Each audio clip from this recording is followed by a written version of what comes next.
Good morning, everybody. Good morning. I hope you guys are having a wonderful day. Welcome to drboystv.com, the home for intelligent Black people.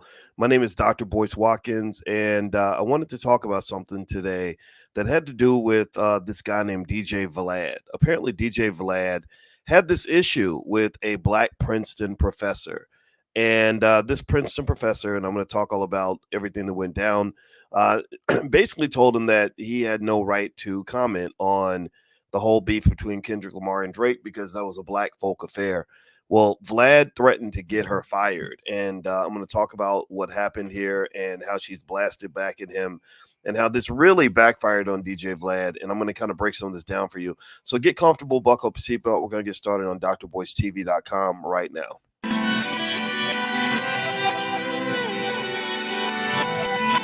Here we are, clan the isms, cataclysm, great. Our people out here struggling, trying to make it in this state. Everybody out here doing it, but we...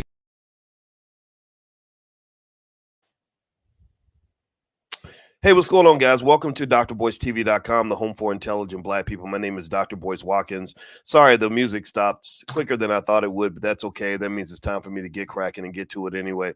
So anyway, I want to say good morning to Max Law and Larry B from Boca Raton. Shout out the city you're from. Let me know what city you're from. I'm actually right outside Chicago, and also Chicago is going to be the location for the All Black National Convention that's going to happen October 25th through the 27th. If you'd like to join us, just visit allblacknationalconvention.com. That's allblacknationalconvention.com. So anyway, one of the things that I wanted to sort of address today had to do with this interesting back and forth over the whole Kendrick Lamar Drake beef. I don't know if any of you have been following this, but it's been really entertaining to watch. And it's two of the greatest artists of all time that have pretty much been going back and forth. If you want to know my position, I'm more Team Kendrick because that's more my style. But then again, though, I know some of you are Drake fans, and I give you my condolences. But anyway, so there was a situation where a professor at Princeton got into it with a guy named DJ Vlad. And by the way, can you guys hear me? Give me a yes if you can hear me okay. Let me know if you can hear me okay, because I want to make sure my audio is good. I had that technical difficulty with the music stopping. I want to make sure my audio is good and everything.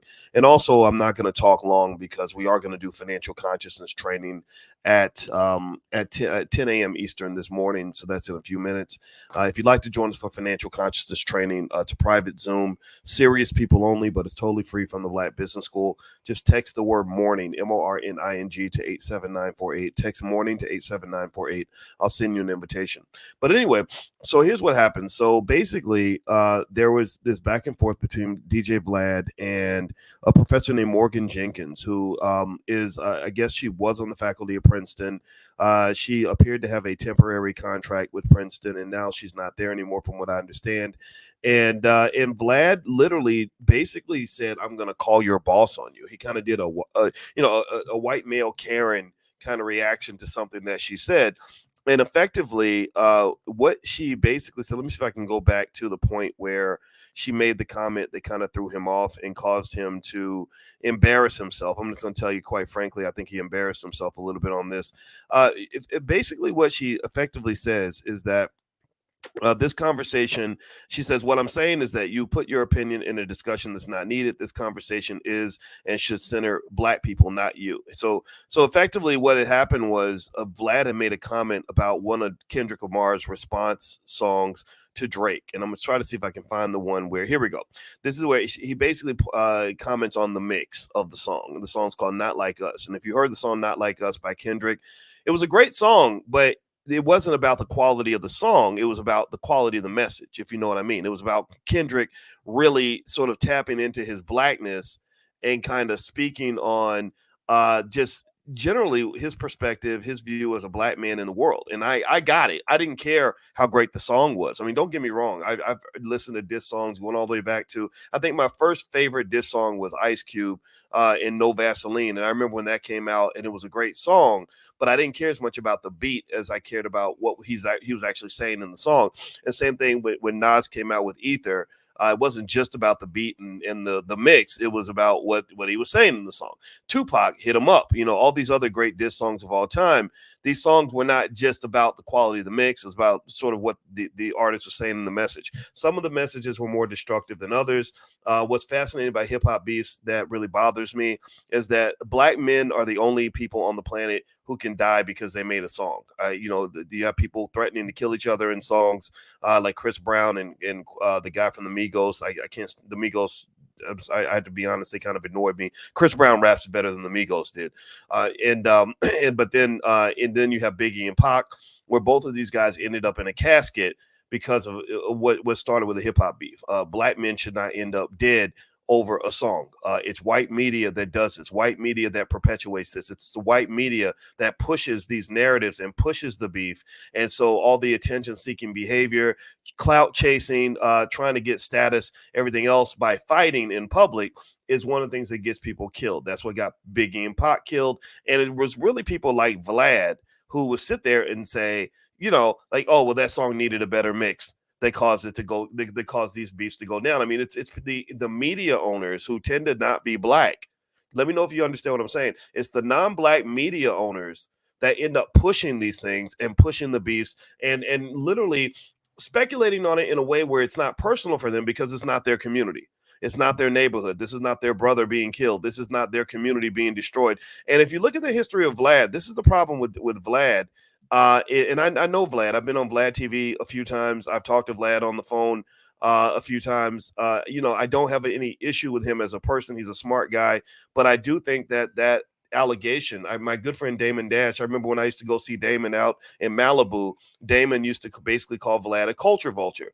And I could not disagree because Vlad sees this as a money pot. Vlad will get guys on his show and get them to tell all their business from the 1990s and beyond. And literally some guys, from what I understand, have been sued or prosecuted based on things that they said on the show. Now, again, he didn't make them say it. It was dangling white media attention. Because we don't own the media the way everyone else does. It's dangling that attention and clout to desperate artists that causes them to go on the show and embarrass themselves, incriminate themselves, destroy their communities, etc. And people like Vlad sit on the sidelines like little cheerleaders and say, "Come on, we need more of that, boy. Give me more." Because if you don't give them what they're looking for, they're going to move on to a more interesting Negro. Right. That's kind of where his positioning is. So I kind of get what the professor's saying. I don't know Morgan Jenkins. I don't know what she meant by her comment, but she did basically say, you are white. This is a black folk affair. And so what happened after that was Vlad, I guess, took that personally. And he says, wait, so a professor at Princeton, and then he ats Princeton. Right. So he ats Princeton, which really, honestly, again, I'm a professor. So I'm a professor and a black man. And I know Vlad. So I'm speaking on this from those perspectives. And the idea that he's atting the boss, that's his way of basically saying, I'm going to call the police on you. That's his way of saying, like, who's your master? Who owns you? Who's your superior? Let me talk to the manager. Like, that was a real Karen move. Do you understand what I'm saying? That was a real Karen move. It was, I'm going to call your boss. What the hell does her boss have to do with y'all going back and forth on a Twitter beef? I don't think that she would have called his boss, if he said something out of line. That was a little weird, right?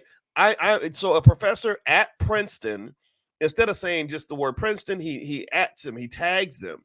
Is telling me that a white person shouldn't be allowed to voice their opinion about hip hop. Is that how you interact with your students? Right? Again, just kind of the male Karen sort of thing. And she says, what I'm saying is that you put your opinion in a discussion that's not needed. This conversation is and should center black people, not you.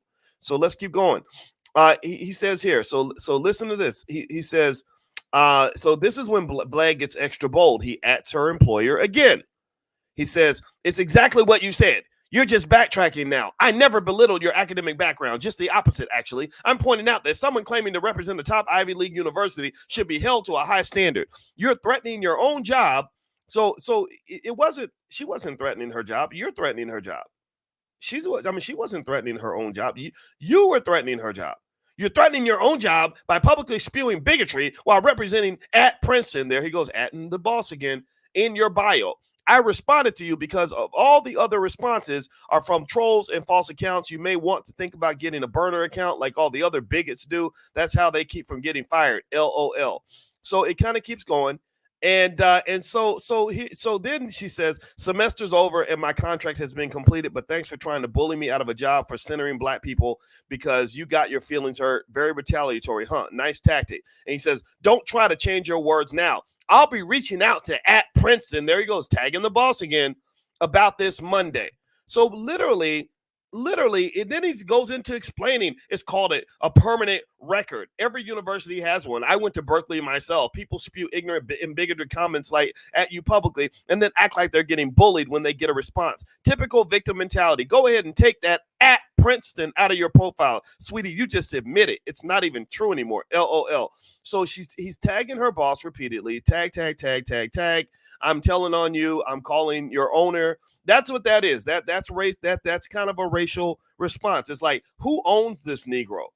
And I'll admit, this kind of got to me a little bit because that's sort of what happened. If you go back and you look in the annals of internet history, you'll find a scenario where I had a similar interaction with Bill O'Reilly at Fox News. At that time, the O'Reilly Factor was the #1 show in the country, and Bill O'Reilly didn't like the fact that I told him that it was highly inappropriate that he made a joke about lynching Michelle Obama. I said, you don't make a joke about lynching Mrs. Obama because death is a real probability. It's a real problem for this family. Like, they're really facing death in the White House. You should not make jokes about that. And first thing he did was they sent a Fox News camera team to my campus that was on the faculty of Syracuse at the time, and they ambushed my chancellor. And they said, you've got this bigot on your campus, this bigot named Boyce Watkins. He's a bigot. And what are you going to do about this bigot? And next thing you know, they had donors calling the school because they saw this on the O'Reilly Factor. The O'Reilly Factor, they spent a whole hour, I kid you not, a whole hour episode. Imagine the #1 show on cable news spending a whole hour with 3 guests in a row talking about you. That was my reality. My sister called me. My sister said, Coco's my nickname. She said, Coco, they talking about you like a dog on the O'Reilly Factor. And here's the thing. They didn't invite me on to explain what I was saying because they know I could have explained it. I'm smarter than they are. They don't do that. What they did was they showed imagery of me talking, looking mean and scary, and they didn't even turn the volume up so you could even hear what I was saying, right? This is what white media does. This is what the Vlads and the Foxes, that's what they do. They use their media power to vilify black people in a really unfair way. And then they say, well, you're out of line, Negro. I'm calling your owner. Who's the manager in this restaurant? Who owns this Negro? We're going to put this slave down. That's what that felt like to me. That's what I saw. So I'm not going to lie. When I saw this, that kind of triggered me. So here's what's really interesting. Well, the whole community came and had this professor's back. They started beating up on Vlad big time. They went after him, and I love it. I love protecting a black woman. I think it's great. And so basically Vlad comes out, and let me tell you, now he's not atting Princeton no more. He mentions Princeton, but he doesn't at them anymore. So after the whole community beat his ass in public, literally spanked him like a field slave, Vlad comes back and says, well, since it's Monday, let me clear the air and state that I never had any intention of filing a complaint to Princeton for former Professor Morgan Jenkins saying that white people aren't allowed to comment on Kendrick Lamar's music. She trolled me and I trolled back. At the end of the day, it created an interesting discussion about race relations in America. I will be discussing it further in my future interviews, tail between your legs, looking like a bitch. That's what he looked. He looked like a punk right now. He looked like a punk. So she comes back and says, now that he's walked it back, I have final projects and graduate thesis to evaluate. Screenshots last forever. You tried to get violent and you realized how many people were in my corner. And then she says that his response was a lie. He tagged my employer multiple times with the intention to professionally harm me. Y'all saw that. Y'all saw he didn't just say Princeton. He said at Princeton, using a little at someone at Princeton.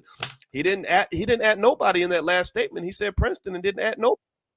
She says, I didn't troll. I centered black people in a discussion on hip hop and told him to stand down because it's not his space. He's backtracking because he miscalculated. By the way, stop contacting my family.